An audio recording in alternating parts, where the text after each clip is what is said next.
सर्वेभ्यो नमो नमः। कक्षा सप्तम्याः पञ्चमः पाठः षड् ऋतवः अस्य अभ्यासकार्यं कुर्मः। आज हम कक्षा सातवीं की पांचवा पाठ षड् ऋतवः इसका अभ्यास कार्य करते हैं। षड् ऋतवः, षड् माने छः, ऋतवा माने ऋतुएं, छः ऋतुएं। क्योंकि बच्चों इस दुनिया में जितने भी देश हैं उन सभी देशों में एकमात्र ऐसा देश भारत है जिसमें 6 ऋतुएं पाई जाती हैं और अन्य किसी भी देश में नहीं होता। 6 ऋतुएं कौन कौन सी हैं?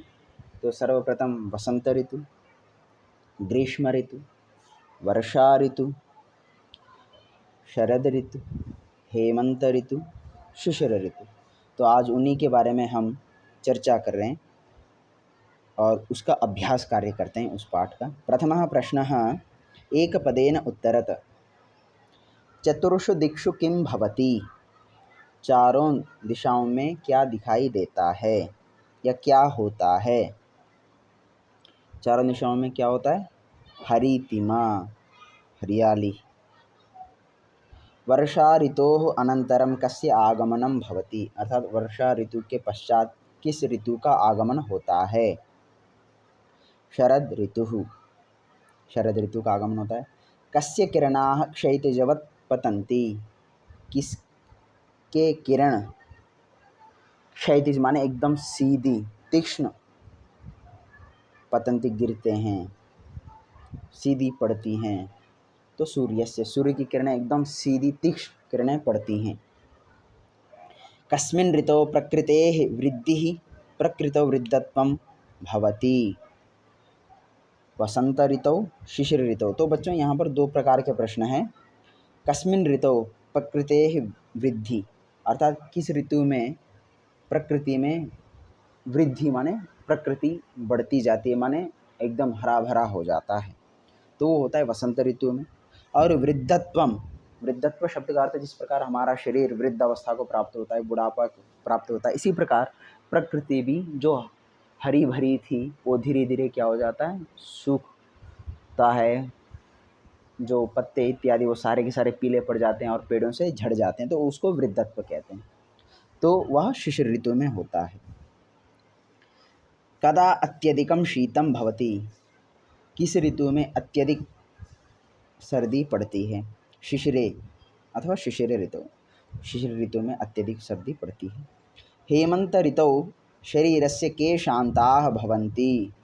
हेमंत ऋतु में शरीर के क्या शांत होते हैं? दोषाः, हेमंत ऋतु में शरीर के सारे दोष शांत हो जाते हैं। यहाँ पर दोष शब्द का अर्थ होता है बच्चों, आयुर्वेद के अनुसार वात, पित्त और कफ, ये 3 प्रकार के दोष होते हैं। तो ये सारे के सारे दोष एकदम समस्थिति में रहता है, और यदि इसमें कहीं ऊपर नीचे होने से हम बीमार पड़ते हैं, तो इसलिए ये दोष शांत रहते हैं, माने एकदम समान स्थिति में रहते हैं। पूर्णवाक्येन उत्तरत। द्वितीयः प्रश्नः अस्माकं देशः कीदृशः देशः अस्ति? हमारा देश किस प्रकार का देश है? अस्माकं देशः षड् ऋतवः युक्तः देशः अस्ति। हमारा जो भारत देश है वह 6 ऋतुओं से युक्त देश है। यदा सूर्यः उत्तरायणे भवति तदा के ऋतवः भवन्ति? जब सूर्य उत्तरायण में होते हैं तब कौन कौन सी ऋतुएं होती हैं? तो यदा सूर्यः उत्तरायणे भवति तदा शिशिरः, वसंतः, ग्रीष्मः च ऋतवः भवन्ति। जब सूर्य उत्तरायण में होते हैं तब शिशिर ऋतु, वसंत ऋतु और ग्रीष्म ऋतु होते हैं। वसंत काले किं दृष्ट्वा चित्तं प्रसीदति? वसंत काल में क्या देखकर चित्त, मन प्रसन्न होता है? तो वसंत काले प्रकृतेः सौंदर्यं दृष्ट्वा चित्तं प्रसीदति। वसंत काल में प्रकृति की सुंदरता को देखकर, उसके सौंदर्य को देखकर मन प्रसन्न होता है। वर्षा ऋतुः केभ्यः किं यच्छति? वर्षा ऋतु किनको क्या देता है? तो वर्षा ऋतु आतपेन त्रस्तजनेभ्यः शांतिं तृप्तिं च यच्छति।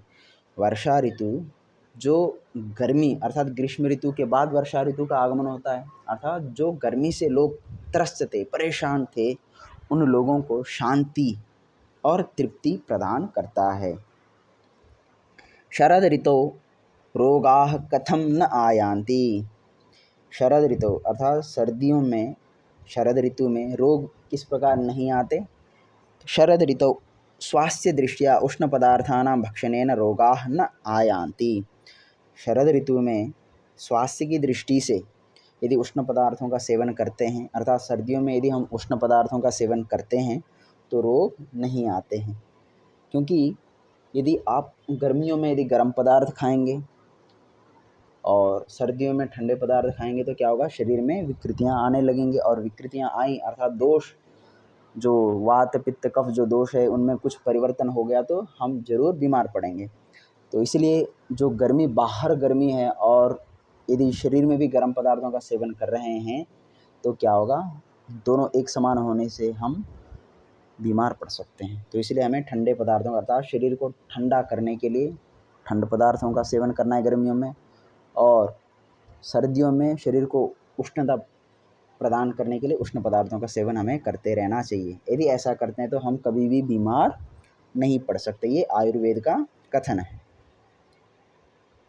स्थूल पदानि आदृत्य प्रश्न निर्माणम कुरुत।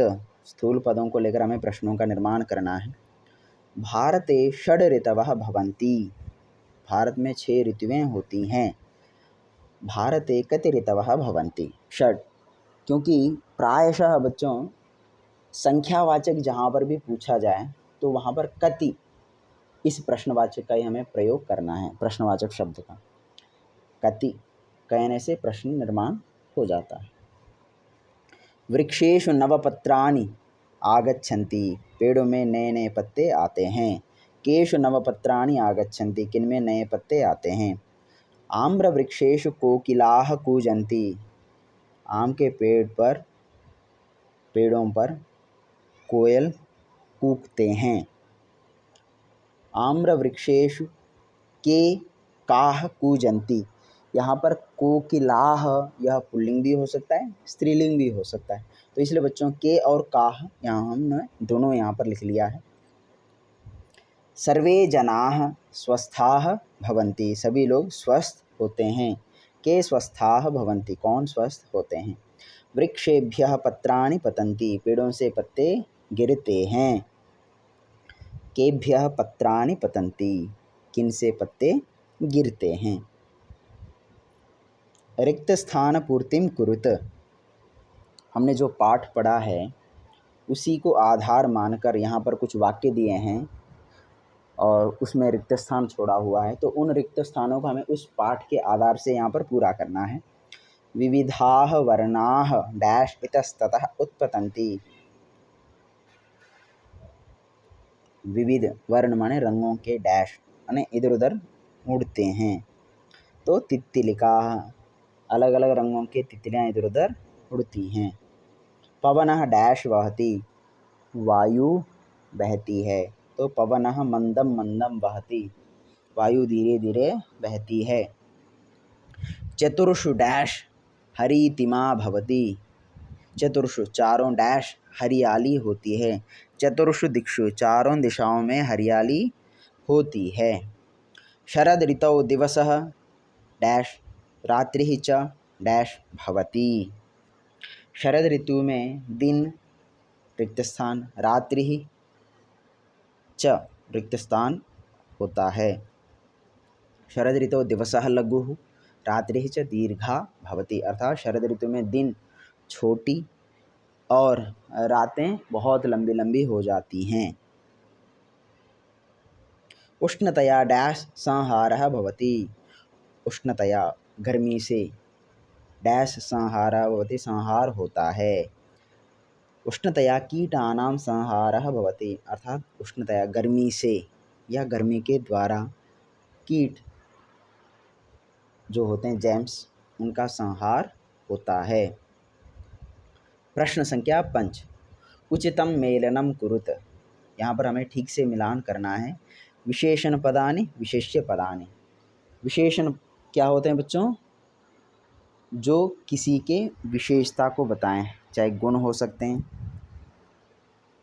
और विशेष्य वो हैं गुणों के माध्यम से हम जिनको कह रहे हैं, विशेषताओं के माध्यम से जिनको हम कह रहे हैं, वो विशेष्य होते हैं।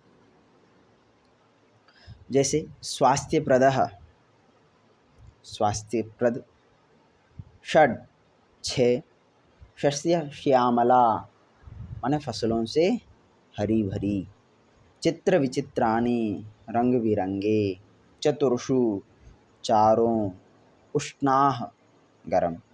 अब इसका विशेष्य पद भी पढ़ लेते हैं। पुष्पाणि फूल, दिक्षु दिशाओं में, सूर्य किरणाः सूर्य की किरणें, समयः समय काल, प्रकृतिः जो प्रकृति, ऋतवः ऋतुएं। तो अब इनको हमें मिलाना है। तो सबसे पहला स्वास्थ्यप्रदः समयः, तो ये है पहला। दूसरा षड् ऋतवः, दूसरा षड् ऋतवः, शस्य श्यामला प्रकृतिः,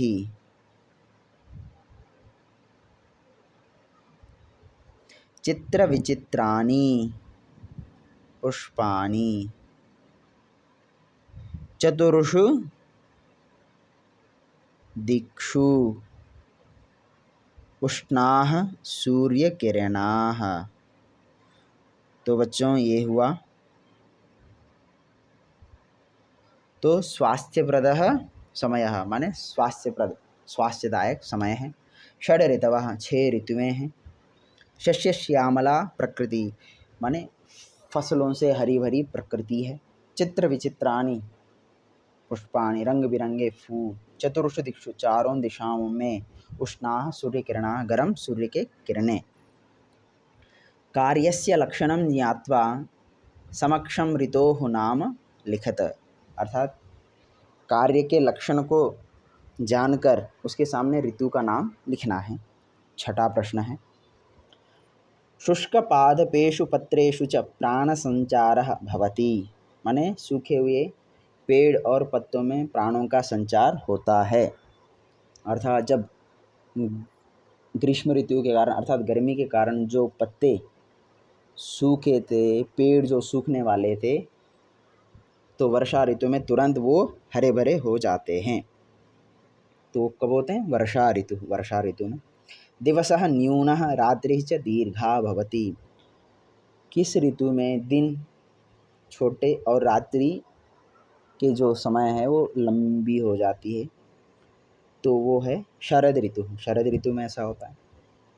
सर्वत्र चित्र विचित्राणि पुष्पाणि विकसन्ति, सभी जगह पर चित्र विचित्र अर्थात रंग बिरंगे फूल खिलते हैं। तो कब खिलते हैं? वसंत ऋतु में। दिशः धवलाः उज्ज्वलाः च भवन्ति, दिशाएं धवल माने सफ़ेद, उज्ज्वलाः चमकदार होते हैं। कब होते हैं? शिशिर ऋतु, अर्थात जो सारी की सारी दिशाएं धवल सफ़ेद हो जाते हैं। किस कारण से? ओस के कारण। जहाँ भी देखो पूरा ओस फैला होता है तो पूरा का पूरा सफ़ेद होता है, दूर दूर तक हमें बहुत निकट तक ही हम ठीक से देख नहीं पाते। तो इसलिए उस ऋतु में ही ऐसा होता है। तो बच्चों इस वीडियो यदि पसंद आए तो इसको लाइक करिए, कमेंट्स करें और शेयर ज़रूर करें। और यदि इस चैनल को सब्सक्राइब नहीं किया है तो ज़रूर सब्सक्राइब करें और बेल बटन ज़रूर दबाएं। धन्यवाद।